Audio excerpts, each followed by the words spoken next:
Hello everybody, this is Danny from Deep South Homestead. Yes, I'm back over in the cabin this morning. I thought maybe this would be an interesting place to do porch time. It's quiet, don't have to worry about a lot of stuff right here. Yes, it's cool this morning. I don't have a fire going, and I thought about building a fire, but I had to put my back to it, and I was like, you know what, it's going to get so hot, I'm going to just wait on it. I'm not going to do it. But, you know, and it's amazing how cold it still is here in the Deep South. I mean, it's still in the 30s, high 30s here in the mornings. And that's unheard of to be on a regular basis here. Now, it does happen, and it has happened in the past, but it's not a regular thing. So we're sitting here this morning, and, you know, I really pondered with this one about what I really should be talking about.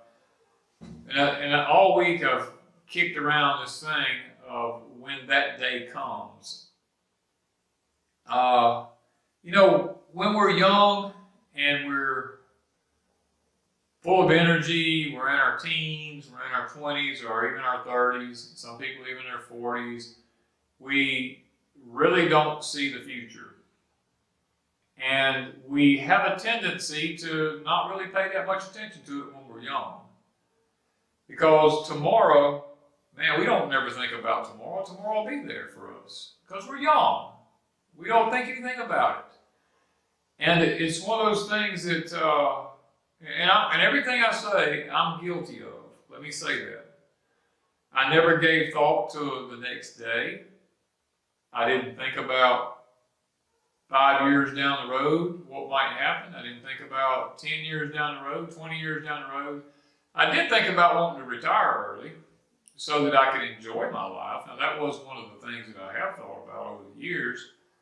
But as far as just being one who, you know, was actually worried about tomorrow or anything like that, never thought once, twice about it or anything like that. I was always extremely healthy, extremely strong. You know, I was a one-person army. You know, whatever I wanted to do, I didn't need nobody. I didn't want nobody to help me because I didn't need anybody. I was physically fit. I could run forever. I never got tired. It was one of those things that I could do anything I wanted to do. I had no need for anybody. And I started out with a family, and my thing was I want to just move as far out in the middle of nowhere as I can get. I don't want nobody around me. I don't want no people bothering me. And we started off living 10 years of our life pretty close to family, and realized that that's not, it would just ended up not working out good. And I found a place, technically it's across the road from where I live now, was out on an old road. There was nobody out here but us and a couple of old men. And we were just in the woods. And man, I thought I had found utopia. I didn't need no help. I built my first two-story home across the road from where I am now, right by myself. Not a living soul helped me. I built that whole house, stood those big tall walls up, put them steep roofs on it and everything. I did it right by myself. And people would say, man, don't you need some help over there? I'm like, nope, don't need no help, don't want no help. That's called pride when you're young. Because you see, when you're young, you've got tons of strength. And you never see the danger in anything. You don't need anybody. I used to traipse off in these woods here behind me. I wouldn't tell anybody where I was going. I'd be a mile back in them woods back in there. Nobody knew where I was at. They didn't even know. I mean, nobody knew anything. These woods are infested with rattlesnakes and stuff like that. I could have got back in there and been hurt somewhere. Nobody would have ever found me. I mean, we're talking about there's literally thousands and thousands and thousands of acres behind me that there's just nothing but woods. And so many things I look back on my life. I would get up sometimes in the morning and take off on a hunting trip, not tell anybody where I was going, and go drive hours from where I live at here and go get in the woods and go half a mile back into the woods and climb up in trees and hunt and stuff like that. Take trips up northern part of the United States, go hunting up there, just traipse off everywhere. I had computer software where I could look at places from like, it wasn't Google Earth, but it was this computer software that these companies put out. And I could look at fence rows, topo maps, anything like that. Nobody knew where I was at. I would go and do all this stuff, never once thinking that I needed anybody. And I see this a lot in young people today. They jet set off all over the world. They don't give anything. They don't think about nothing. They just go. You know, and it's that kind of freedom with it carries a certain amount of joy. I'll say that because I'll be honest with you. I enjoyed myself. I literally enjoyed every moment of my life. I wasn't afraid of nothing. Nothing bothered me. Wasn't scared of nothing. And I look back on my life now, and I think, wow, how many things I've done in the world that I lived in that was so foolish. At any moment, anything could have happened to me, and I could have been in extreme trouble. But I was so confident of myself, and I was so confident of my skills, that I didn't think I needed anybody. I didn't want neighbors. I didn't want anybody around me. I didn't want anyone bothering me. I run a company, as many of y'all know, for 26 years. I was literally, it didn't make any difference to me who you were. If you got in the way, I didn't even look at you as a human being because I was of that mentality. And guys, I'm going to tell you something. That was all wrong. There was a point in my life on my job, I fired everybody on my job in one day. And I was left with a huge project sitting in front of me, and it was just me. I didn't have anybody to work because I fired everybody that day. I went back to work the next day and I realized I'm not going to be able to complete this big job by myself. And when the weekend came, it was 2 days before the weekend, and when that day came, people come for their checks. And I asked them, I said, has any of y'all got your job? Has any of y'all got a job yet? And they're like, no, sir, we don't have a job yet, but we're looking. And you see, I was the kind of guy, I didn't give you off for Christmas. I didn't give you off for any holidays. I worked right through New Year's. I mean, to me, it was about work. And I looked at the guys and I told them, I said, you know what? If I give you guys days off, will you come back? Because I realized I couldn't complete the job by myself. I realized I was not invincible.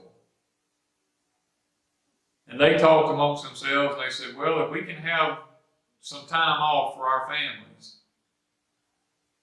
yeah, we'll come back. And I gave them vacations and I paid them for their vacations. And I was amazed at the amount of work that I get out of these guys just by treating them like human beings. And you know, it's kind of hard for me to sit here and tell you that because that's the guy I was. I'm not that person anymore. Because you see, I was raised the old, hard way. I was raised that guys never cry. And I can honestly sit here and tell you, up until my wife passed away in 2011, I was almost 50 years old. Or I was 50 years old.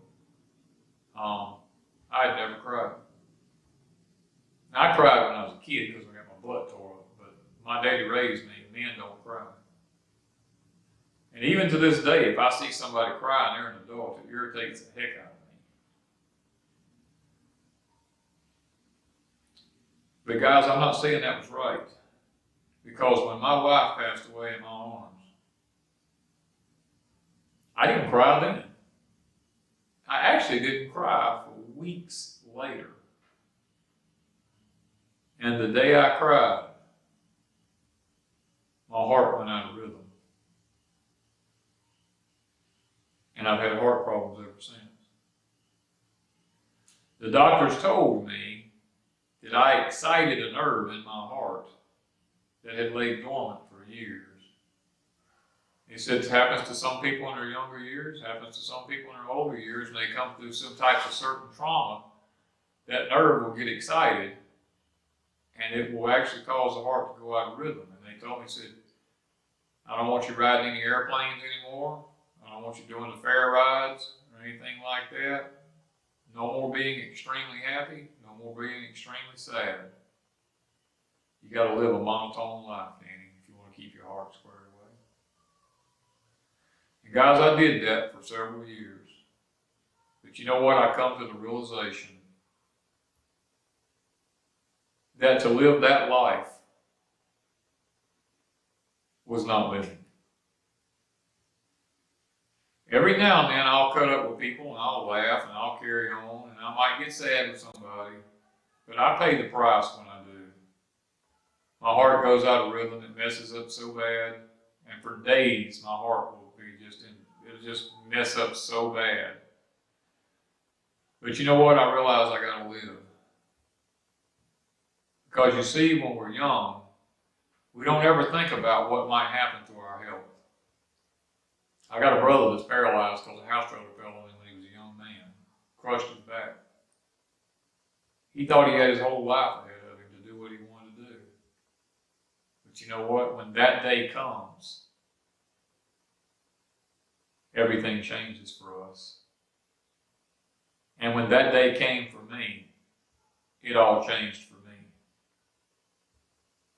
I'm no longer the man I used to be. Today, a lot of things that I used to throw fits about, I used to get mad about, I used to want to jump on people, I used to want to do all these things. You know what? They don't know that stuff mean anything to me anymore.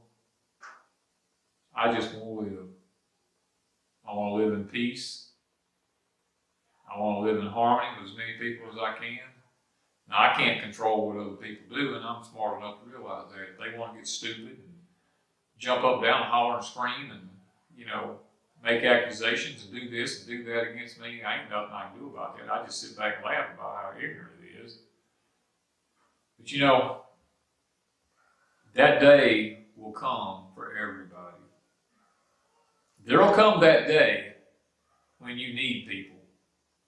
I've got people in my homestead with me right now that's dear friends of mine. They're helping me do things around the place here. We've been planting gardens. We've been rebuilding some equipment, drilling some holes in some stuff. We've been splitting firewood. We've been working on this cabin here that I'm in, helping me do some things with some 16-foot long lumber that I couldn't hold both ends of it and do it. That day came for me. Years ago, there'd have been too much pride to ask anybody to step in here and help me. I'd have built this right by my house, myself. As a matter of fact, my last three houses I built in construction, I built them by myself. And I realized after the last one in 2009, December of 2009, I finished the last house I built by myself. I came home, I can very well remember sitting down at the table. My wife always had supper fixed when I came in. And I sat down and I said, sweetheart, I'm not doing this anymore. And she looked at me and she said, how will we make a living? I told her, I says, I don't know. I just built my last house by myself. I'm not doing this anymore. And that's why on the YouTube videos, y'all seen me say This is my last hurrah. I'm going to try to build this cabin, and I'm going to try to finish it. I don't know if I will, but I'm going to try. And I'm going to give it all I've got. But you know what? When that day comes for you, just like it come for me and it come for everybody else. I remember telling my daddy when I was a younger man in my 20s, I'd get home from work and I'd go by Dad's house. I'd say, Dad, come on, you want to go do this? You want to go do that? And he'd look at me and say, son, one day you'll realize why I say no. And I was like, oh, Dad, come on. I said, you're still a young man. You're in your 50s. I said, you're still a young man. Let's go do this. Let's go do that. He said, son, no. I got to sit down. I'm going to rest because I got to work tomorrow. And I would leave and I'd say, man, what has happened to my dad? But you know, I'm where he is, or was. I get out and I work. There ain't no more running. I used to run 10 miles and never have to stop. Never had a side hurt. Didn't know what it was to be tired. But now, my body's wore out. That day came for me. And after talking to several of you on YouTube here, and meeting you at gatherings and stuff like that, and listening to your stories, I realized that that day has come for you also. You're interested in just sitting back and taking it easy now and doing the best you can do and letting life be what it is. The what if syndrome kind of fades out the window. Now it's about when I wake up in the morning and I put my shoes on, I hope I'm the one that takes them off tonight. Because you see, time and experiences in life has a way of changing a person. There's actually a song out there, it's a gospel song, called I'm Not the Man I Used to Be. And I think I actually did a Porch Time one time with that title, but it wasn't about the song, it was just about I'm not the man I used to be. And guys, ladies, all of you, there's no need running from the fact that that day will come for you, just like it came for me. I see a lot of young guys now, they're cocky, they jump up and down, they tough, bad. I used to be the same way. And you know what? Your day will come just like mine did. And you'll come to the realization, and you'll be just like the Bible said. When I was a child, I spoke like a child. But now that I'm all grown up, I put childish things behind me. And you learn what it is to live. Because life a lot of times is not even what we think it is. Sometimes the things that we call joys in life change as we get older. When we're younger, we always want. We want more. We don't even think about tomorrow because we believe tomorrow we'll just wake up and if we lose our job, we don't think twice about it because we go, well, you know what? I'll just go get me another one. Well, when I shut my company down, I thought, you know, maybe I'll just go get me a job somewhere. Then my heart messed up and my health went down. My gallbladder messed up. They like to let me die before they take it out. And now I can't hold a public job now. can't stay with the 20 and the 30-year-olds. Now, I can outwork a lot of them if it comes to just doing work. But I have days that I can't do very much that day. And in the workforce, there can't be those kind of days. You got to work every day. I have my good days and I have my bad days. On a good day, I can work like a horse. But you know what? That night and the next day, I'll really pay for it. And you know what? There's not a living soul under my voice that's going to escape that unless you die prematurely. We're all going to face that reality in life. When that day comes, what will you do with yourself? How will you respond to it? Will you still be a success at what you do? Or will you give up and just quit? My prayer is that you don't give up and quit. Because I know many, many people under my voice right now. I know, guys, a lot of you gave up. And just said, I can't do anything. And went and started drawing a check and just literally become a couch potato. Guys, I'm here to tell you, you can do something. It doesn't matter what is wrong with you. I'm sitting here, I broke my neck, my back, my right femur, both my ankles, my wrist, both clavicles, broke all the ribs on one side, punctured a lung, and guys, crushed the inside of my chest in one time. And let me tell you what, I was left to die twice in my life. Didn't think I would live, but I did. And let me tell you something. I still try to achieve this sitting behind me here, my cabin. I still get out and I still garden. Now, I may not do it very fast. And I may not have any kind of speed about me, but I'm going to tell you what my daddy raised me to do. My daddy always told me, he said, son, and I'm going to tell it to you just like he told me. He said, son, if you'll use this instead of this, you'll go a lot further in life. And I have to admit, he was right.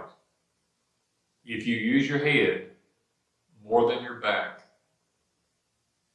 you'll enjoy your older age, and you'll usually do pretty good in life. But if you're young and you're hard-headed and you're ignorant, and you're like, oh, I'm strong, I can do this, or I can do that, and you just go and bear hug stuff, and you start doing things, and then all of a sudden you mess that back up. That don't go away. That lasts your entire life. See, I was one of those guys that didn't listen.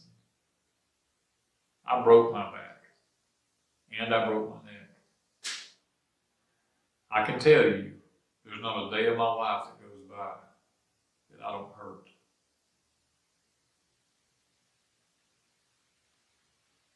Be wise. Be smart. Take care of yourself. If you've got a family and you've got kids, take care of yourself. Look for a better way to do something. That's why Wanda and I do YouTube. We actually do it for two reasons. One, to leave a legacy for our grandchildren. Two, is to show people how to do things so they don't have to learn the hard way like we did. That's our goal. We've made mistakes in our life, and if there's anything that we can do to show on YouTube how to make your gardening easier, how to make something you're building easier, how to do anything easier and not have to make mistakes doing it, then we feel like we've been a blessing. And that's why we do what we do. Because when that day comes for you, you will learn, just like I did, that you better have it here instead of here. Because this ain't always going to be there. But if you learn the skills, it's up here. And that cannot be taken from you unless you come down with Alzheimer's or dementia or something like that. And if that happens, it's not going to matter either way. Somebody's about to take care of you regardless. But if that's the case, then that day has come for you. So, guys, today, Porch Time has been about what will you do with yourself when that day comes for you. Because no one escapes it unless they die prematurely. Everybody faces that. And guys, I'm talking to myself today probably more than I am to you because I am so hard-headed. I have to keep reminding myself that that day has come for me because I'm constantly pushing myself beyond my limits, not realizing that that day has already come for me. So I encourage you today to be of good faith, be of good cheer, and be full of courage. Take care of yourself because you will have to take care of your family. And if something happens to you, there's nobody else to do it. The government may say they're going to do it, but technically it's you who has to take care of your family. Guys, I hope you've enjoyed me being in the cabin with this one because it's really a blessing for me. And you're probably going to see a lot more porch times come from here because the barking dogs across the road and the noise that equipment makes and people make and all this kind of stuff. It's nice to be able to come into the cabin and sit down. Even though it's not finished, there's a certain feeling when I'm in here that just brings back a part of my life that's been missing. And I hope you've enjoyed and learned a little bit from Porch Time today. I know it hadn't been really educational. It's just been more of a talk about things I've experienced in my life. But I also know that everybody under the sound of my voice today will experience this at some point in your life. So guys, take care of yourself and love one another as we were commanded to do. Thank you guys from Deep South Homestead.